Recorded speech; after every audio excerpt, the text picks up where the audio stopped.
حضرت ابو هریره رضی الله تعالی عنہ نبی علیه الصلاۃ والسلام نه ارشاد نقل کی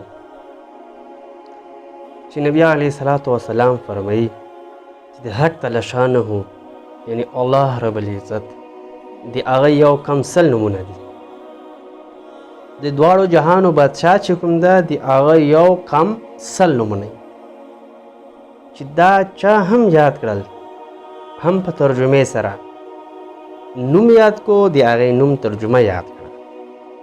بیا د سل نومونه یاد کړل چې په خپل زړه یعنی په خپل ذهن کې محفوظ کړل الله رب العزت به د انسان جنت ته داخلي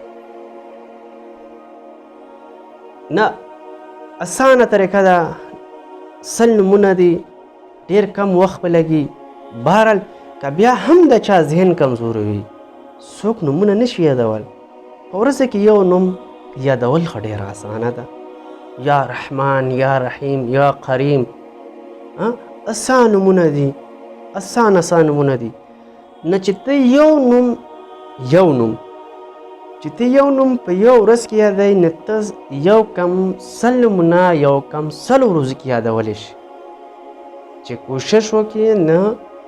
په یو کم سل ورځو کې ته ټول د الله رب العزت نومونه یادولی شي نو دنیا دپاره موږ ډېر کوشش کوو دنیا کې موږ ډېر محنت کوو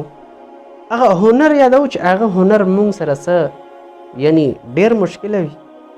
هغه هنر موږ یادوو خو هغه دپاره مشاکت کوو هغه دپاره موږ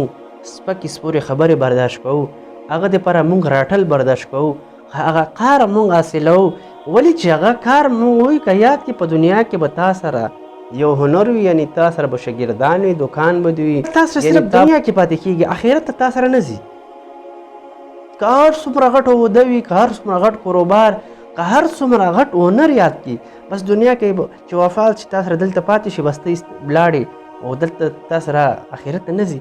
دا هغه عمل دی چې دنیا کې هم تا ته راحت یعنی سکون درکوي د الله نومونه تاسو یو چېرته سهار او ماښام ونې نن مې نومونه ووایي والله چې د جسم ته سکون ملویږي ذهن پې خو یخیږي زړه پې خو یخیږي سترګې پې یخیږي تاسو خو چېرته وکئ نو کوشش پې وکړو چې دا مونږ یاد کړو موږ تاسو ته پکار ده چې کوشش وکړو